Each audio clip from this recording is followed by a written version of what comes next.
नमस्कार दोस्तों, आज हम जानेंगे एक ऐसी कहानी जिसे सुनने से आपके जीवन से सभी प्रकार के तान तनाव खत्म हो जाएंगे। बस हमारी यही विनती है कि वीडियो आखिर तक ध्यानपूर्वक देखें और सुने, तभी आपको हमारी कहानी किस प्रकार से आपकी सहायता करेगी ये समझ में आएगा। आज की कहानी के किरदार है 3 साधु और एक विधवा औरत। दोस्तों, एक अंधकार में गिरी ऐसी अबला नारी जिसे सारे समाज ने घृणित किया था। चलो शुरू करते हैं दोस्तों। बहुत समय पहले की बात है। एक हरिपुर नाम का सुंदूर गांव था। यह गांव चारों तरफ से पहाड़ों और घने जंगलों से घिरा हुआ था। यहाँ के लोग बहुत ही सीधे साधे थे। बहुत सारे लोग खेती बाड़ी करके अपना जीवन यापन करते थे। कुछ अच्छी खूबियां होने के बावजूद कुछ बुरी खूबियां भी इस गांव के लोगों में थी। ये गांव अंधविश्वास और सामाजिक कुरीतियों में जकड़ा हुआ था। गांव में सावित्री नाम की एक स्त्री रहती थी। सावित्री एक विधवा थी। उसके पति की मृत्यु हुए 3 वर्ष बीत चुके थे। जब उसके पति ओम प्रसाद की बीमारी से मौत हुई, तब से उसके जीवन में सिवाय आंसुओं और तानों के कुछ भी नहीं बचा था। ओम प्रसाद गांव के एक साधारण किसान था। उसका घर छोटा सा था, मगर उसमें सावित्री के साथ उनका प्यार और आपसी समझदारी बसती थी। मगर जैसे ही ओम प्रसाद की मृत्यु हुई, सावित्री का जीवन अंधकार में डूब गया। अब गांव वाले उसे एक अशुभ स्त्री मानने लगे थे। गांव की औरतें उसके साथ उठने बैठने से कतराती थीं। गांव के पुरुष उसे तानों और अपमान से संबोधित करते थे। गांव के नवजात बच्चों को कहा जाता था कि सावित्री के घर के पास भी ना जाए, वह चुड़ैल है, खा जाएगी। हर सुबह जब सावित्री गांव के कुएं पर पानी भरने जाती, तो औरतें आपस में फुसफुस करने लगती थीं और आपस में बोलने लगती थीं, देखो, यह अभागन आ गई जो खुद के ही पति को खा गई। इसके जहां भी पांव जहां पड़ जाते हैं, वहां सब अशुभ ही होता है। सावित्री ने कई बार इन तानों को अनसुना करने की कोशिश की, मगर उनकी तीखी बातों के कांटे उसके दिल को चीरते रहे। पति जाने के बाद उसका जीवन जीते जी नरक बन रहा था। रातें उसके लिए और भी कठिन होती थीं। जब पूरा गांव गहरी नींद में सो जाता, सावित्री आंगन में बैठकर आसमान की ओर देखती। चांद की चांदनी उसकी आंखों में आंसू भर देती। वह अक्सर अपने पति की तस्वीर के आगे दीप जलाकर रोती और भगवान से पूछती, आखिर मैंने कौन सा पाप किया है जो मेरा जीवन इस तरह नर्क बन गया। कई बार उसने गांव छोड़कर जाने की भी सोची, मगर कहां जाती। उसके माता पिता बहुत पहले ही चल बसे थे। भाई बहनों ने उसके विधवा होते ही मुंह फेर लिया। एक दिन जब सावित्री अपनी टूटी फूटी झोपड़ी के बाहर बैठी थी, तभी उसने देखा कि गांव के बाहर वाले रास्ते पर 3 साधु चले आ रहे हैं। वे सफेद दाढ़ी वाले, भगवा वस्त्र पहने हुए थे। उनके चेहरे पर अलौकिक तेज था, मगर आंखों में एक अजीब सा रहस्य झलक रहा था। वह किसी दिव्य पुरुष के भांति व्यतीत हो रहे थे। गांव वालों ने उन साधुओं को देखते ही उनके चारों ओर घेरा बनाया लिया। सभी ने उनके पांव छुए और आशीर्वाद मांगा। गांव के मुखिया ने साधुओं से विनती की, महाराज कृपया हमारे गांव में कुछ दिन रुके, हमें आपका आशीर्वाद चाहिए, हमें आपकी सेवा करने का मौका दे। फिर साधुओं ने गांव में रुकने के लिए हामी भर दी, लेकिन फिर उनकी नजर सावित्री पर पड़ी। उनमें से सबसे वृद्ध साधु ने सावित्री को देखते ही कहा, यह स्त्री दुख से घिरी है, मगर इसके भाग्य में भगवान ने कुछ अनोखा लिखा है। गांव वाले यह सुनकर चौंक गए। उन्हें विश्वास नहीं हो रहा था कि वही सावित्री, जिसे वे सब अशुभ मानते थे, उसके भाग्य में कुछ खास हो सकता है, क्योंकि इतनी सारी भीड़ में साधु ने उसे पहचान लिया था। सावित्री खुद भी हैरान थी। उसके मन में कई सवाल उठे, आखिर यह साधु कौन है और मेरे भाग्य के बारे में ऐसा क्यों कह रहे हैं। तीनों साधु गांव के बीचों बीच स्थित एक पुराने मंदिर में ठहर गए। यह मंदिर वर्षों से वीरान पड़ा था, मगर साधुओं के आते ही वहां रौनक लौट आई। गांव वाले भी उन्हें देखने के लिए रोज वहां पहुंचते और उनके प्रवचनों को सुनते। सावित्री भी हर रोज मंदिर के बाहर खड़ी होकर साधुओं की बातें सुनती, लेकिन गांव के लोग उसे भीतर जाने नहीं देते थे। एक दिन जब सभी लोग प्रवचन सुन रहे थे, तब सबसे वृद्ध साधु ने कहा, हर व्यक्ति के जीवन में दुख आते हैं, लेकिन केवल वही व्यक्ति अपने भाग्य को बदल सकता है जो अपने भीतर छिपे रहस्य को पहचान ले। सावित्री को यह सुनकर अजीब लगा। वह सोचने लगी, क्या मैं अपने दुख को दूर कर सकती हूं? क्या मैं भी अपने भाग्य को बदल सकती हूं? 3 साधु कौन थे? तीनों साधु साधारण व्यक्ति नहीं थे। उनकी आंखों में गहरी समझ थी और उनके शब्दों में अपार शक्ति थी। पहले साधु का नाम था ज्ञानराज। वे आध्यात्मिक ज्ञान के पंडित थे। उनका कहना था कि दुनिया में कोई भी दुख दर्द तब तक समाप्त नहीं हो सकता जब तक मनुष्य स्वयं उसे नहीं पहचान लेता। तो दूसरे साधु का नाम था विद्यानंद। वे कर्म के सिद्धांत को मानते थे। उनका कहना था कि भाग्य से बड़ा केवल कर्म होता है। यदि किसी का जीवन अंधकारमय है तो उसे केवल अपने कर्मों से ही रोशनी में बदला जा सकता है। तीसरे साधु का नाम था रामानंद। वे साधना और ध्यान के मार्ग पर चलते थे। उनका कहना था कि आत्मा को शांत करके, मन को नियंत्रित करके कोई भी व्यक्ति अपने दुखों से मुक्ति पा सकता है। एक दिन रात के समय जब गांव वाले अपने अपने घर चले गए तो सावित्री मंदिर के पास आई। उसे विश्वास नहीं हो रहा था कि तीनों साधु सच में उससे मिलना चाहते हैं। जैसे ही वह मंदिर के अंदर पहुंची, तीनों साधु उसकी ओर देखने लगे। कुछ देर तक कोई कुछ नहीं बोला। फिर ज्ञानराज बोले, तुम हमें क्यों ढूंढ रही हो पुत्री?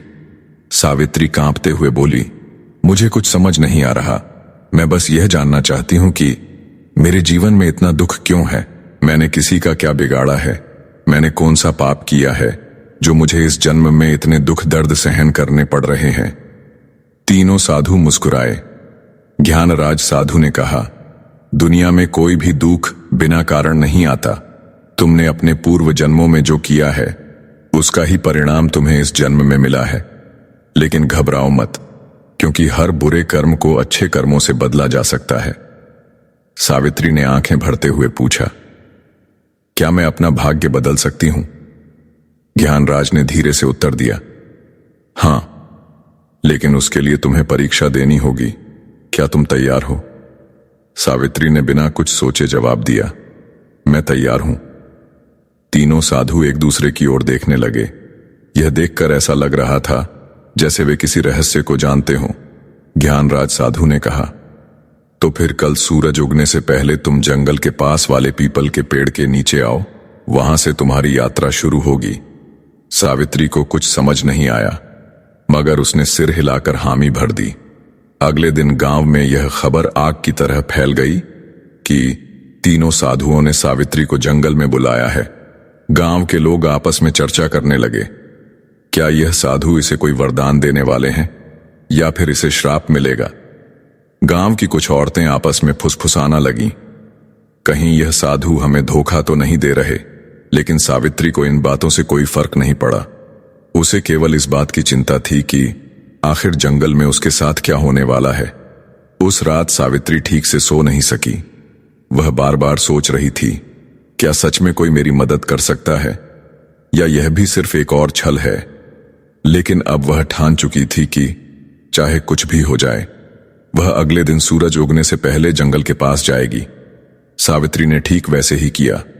वह अगले दिन जंगल में चली गई। वह जंगल में जाते ही उसे वहीं 3 साधु दिखाई दिए। वे वहीं पीपल के पेड़ के नीचे खड़े थे। वे गहरी तपस्या में लीन थे। उनके चारों ओर एक अद्भुत शांति फैली हुई थी। सावित्री ने हाथ जोड़कर प्रणाम किया और कहा, मैं आ गई हूं महाराज। अब मुझे बताइए कि मेरी परीक्षा क्या है? ज्ञानराज साधु ने आंखें खोली और बोले, यह संसार एक भ्रम है पुत्री। जो इसे समझ लेता है वही अपने भाग्य को बदल सकता है। लेकिन इससे पहले कि हम तुम्हें ज्ञान दें, तुम्हें अपनी परीक्षा देनी होगी। ज्ञानराज साधु ने कहा, हम तुम्हें इस जंगल में छोड़ रहे हैं। तुम्हें रात भर अकेले यहीं रहना होगा। यह जंगल बहुत रहस्यमय है। यहां जंगली जानवर भी हैं और अदृश्य शक्तियां भी। लेकिन अगर तुमने अपना डर छोड़ दिया तो तुम पहली परीक्षा पास कर जाओगी। सावित्री को यह सुनकर झटका लगा। रात भर अकेले जंगल में वह डर गई थी, लेकिन उसने अपने भीतर हिम्मत जुटाई और कहा, मैं तैयार हूं। तीनों साधु मुस्कुराए और बोले, हम कल सुबह सूरज उगने के बाद यहां आएंगे। तब तक तुम्हें अकेले रहना होगा। ज्ञानराज ने कहा, पुत्री, अब तुमने डर पर विजय पाली है, लेकिन अब तुम्हें एक और परीक्षा देनी होगी, त्याग की परीक्षा। सावित्री ने पूछा, क्या त्याग करना होगा मुझे महाराज? विद्यानंद बोले, तुम्हें अब अपने सबसे प्रिय वस्तु का त्याग करना होगा, वही वस्तु जिससे तुम्हारा सबसे अधिक लगाव हो। सावित्री सोच में पड़ गई। उसके पास वैसे भी कुछ नहीं था, मगर फिर उसे अपने पति की तस्वीर याद आई। ओम प्रसाद की मृत्यु के बाद वही एक चीज थी जिससे वह खुद को जोड़कर रखती थी। जब भी वह दुखी होती, उस तस्वीर को देखती और अपने पति को याद करती। उसने धीरे से पूछा, क्या मुझे अपने पति की तस्वीर छोड़नी होगी महाराज? विद्यानंद बोले, अगर वही तुम्हारी सबसे प्रिय वस्तु है तो हां, यही वस्तु तुम्हें त्यागनी होगी। लेकिन याद रखो, सच्चा त्याग तभी होता है जब वह स्वेच्छा से किया जाए। अगर तुम इस परीक्षा के लिए तैयार नहीं हो तो हम तुम्हें बाध्य नहीं करेंगे। सावित्री के मन में संघर्ष शुरू हो गया। क्या वह अपने पति की अंतिम निशानी को छोड़ सकती है? उसने कुछ देर सोचा और फिर कहा, अगर मेरे जीवन को बदलने के लिए यह आवश्यक है तो मैं तैयार हूं। तीनों साधु मुस्कुरा उठे और कहने लगे, तो जाओ और अपनी सबसे प्रिय वस्तु को गांव के तालाब में प्रवाहित कर दो। सावित्री गांव में वापस आई और अपनी झोपड़ी में गई। वहां एक पुराने संदूक में वह तस्वीर रखी हुई थी। उसने कांपते हाथों से उसे उठाया और तालाब की ओर चल पड़ी। गांव के कुछ लोग उसे ऐसा करते देख रहे थे। यह देखकर वे आपस में बातें कर रहे थे, अब यह पागल हो गई है, अपने पति की तस्वीर क्यों फेंक रही है? लेकिन सावित्री ने उनकी बातों पर ध्यान नहीं दिया। उसने धीरे से तस्वीर को पानी में प्रवाहित कर दिया। तस्वीर के साथ पानी में उसकी आंखों के आंसू बह रहे थे। जैसे ही तस्वीर पानी में डूबी, वह जोर से चिल्लाई और शांत हो गई। उसे महसूस हुआ कि उसके दिल का सारा भार भी पानी में समा गया है। अब वह खुद के मन को हल्का महसूस कर रही थी। जैसे ही वह वापस जंगल में पहुंची, तीनों साधु वहां खड़े थे। ज्ञानराज बोले, पुत्री, तुमने त्याग की परीक्षा भी पास कर ली। अब तुम उस बंधन से मुक्त हो चुकी हो जो तुम्हें अतीत से जोड़कर रखता था। सावित्री को अब सच में लगने लगा कि उसका मन हल्का हो रहा था। विद्यानंद बोले, अब तुम्हारी अंतिम और सबसे कठिन परीक्षा बाकी है। सावित्री ने सिर झुका लिया और कहा, मैं तैयार हूं महाराज। सावित्री ने भय और त्याग की परीक्षा पास कर ली थी। अब वह पहले से कहीं अधिक मजबूत और आत्मविश्वास महसूस कर रही थी। लेकिन उसे नहीं पता था कि उसकी सबसे कठिन परीक्षा अभी बाकी थी। तीनों साधु मंदिर के भीतर खड़े थे। जब सावित्री वहां पहुंची तो रामानंद ने गंभीर स्वर में कहा, पुत्री, अब तुम्हारी अंतिम परीक्षा का समय आ गया है। सावित्री ने सिर झुकाकर कहा, मैं तैयार हूं महाराज। विद्यानंद बोले, यह परीक्षा तुम्हारी आत्मा की परीक्षा है। तुम्हें यह सिद्ध करना होगा कि तुम केवल अपने लिए नहीं बल्कि दूसरों के लिए भी जी सकती हो। सावित्री ने आश्चर्य से पूछा, मुझे क्या करना होगा? रामानंद ने कहा, गांव में एक वृद्ध महिला रहती है जिसका कोई सहारा नहीं है। वह भूखी और बीमार है। तुम्हें अपना सारा भोजन और अपनी झोपड़ी उसे देनी होगी और फिर तुम्हें जंगल में जाकर 7 दिन तक ध्यान करना होगा, बिना भोजन और पानी के। यह सुनकर सावित्री स्तब्ध रह गई। अपना घर और भोजन छोड़ दूं और फिर 7 दिन बिना कुछ खाए पिए ध्यान करूं? यह परीक्षा किसी भी अन्य परीक्षा से अधिक कठिन थी। सावित्री की आंखों के सामने उसकी झोपड़ी का दृश्य आ गया। यह घर उसका अंतिम सहारा था। अगर उसने इसे भी छोड़ दिया तो वह कहां जाएगी? लेकिन फिर उसे साधुओं की बातें याद आईं। अगर तुमने यह परीक्षा पास कर ली तो तुम्हारा जीवन पूरी तरह बदल जाएगा। सावित्री ने अपने भीतर झांका और फैसला किया, ठीक है महाराज, मैं यह करने के लिए तैयार हूं। सावित्री गांव लौटी और अपनी झोपड़ी उस वृद्ध महिला को दे दी जो उसके गांव में सबसे गरीब और बीमार थी। उसने अपने बचे कुचा भोजन का साहित्य था, वह भी उसे सौंप दिया। गांव के लोग यह देखकर हैरान थे, यह क्या कर रही है? अपना सब कुछ क्यों छोड़ रही है? अब यह औरत रहने के लिए कहां जाएगी? लेकिन सावित्री ने किसी की बातों पर ध्यान नहीं दिया। वह सीधा जंगल की ओर बढ़ गई, जहां उसे 7 दिन तक ध्यान करना था। 7 दिन का कठिन ध्यान अब शुरू होने वाला था। पहला दिन जब बीत रहा था तो उस दिन सावित्री को बहुत भूख लगी। भूख से उसका मन व्याकुल हो रहा था। लेकिन उसने अपनी चेतना को भटकने नहीं दिया। उसने अपनी आंखें बंद की और साधुओं के दिए हुए मंत्रों का जाप करने लगी। दूसरे दिन उसे प्यास ने सताना शुरू किया, लेकिन उसने पानी की इच्छा को भी त्याग दिया और ध्यान में लगी रही। तीसरे दिन उसके शरीर में कमजोरी आने लगी, लेकिन उसने हार नहीं मानी। चौथे दिन उसे लगा कि वह अब और नहीं सह पाएगी, लेकिन तभी उसे साधुओं की बातें याद आईं। सच्ची शक्ति शरीर में नहीं, मन में होती है। पांचवें और छठे दिन वह पूरी तरह ध्यान में डूब गई थी। अब उसे भूख प्यास महसूस ही नहीं हो रही थी। सातवें दिन जब सूरज उगा तो कुछ अद्भुत हुआ। सावित्री की आत्मा एक नई ऊर्जा से भर गई थी। उसे महसूस हो रहा था जैसे वह एक साधारण स्त्री नहीं रही, बल्कि एक दिव्य शक्ति से जुड़ चुकी है। जब सातवां दिन पूरा हुआ तो तीनों साधु उसके सामने प्रकट हुए। ज्ञानराज बोले, पुत्री, तुमने अपनी अंतिम परीक्षा भी पास कर ली। अब तुम केवल एक साधारण विधवा नहीं हो, बल्कि एक सशक्त आत्मा बन चुकी हो। तुम्हें अब किसी से डरने की कोई जरूरत नहीं है। रामानंद बोले, तुम्हारे भीतर अब वह शक्ति आ गई है जिससे तुम न केवल अपना बल्कि दूसरों का भी भाग्य बदल सकती हो।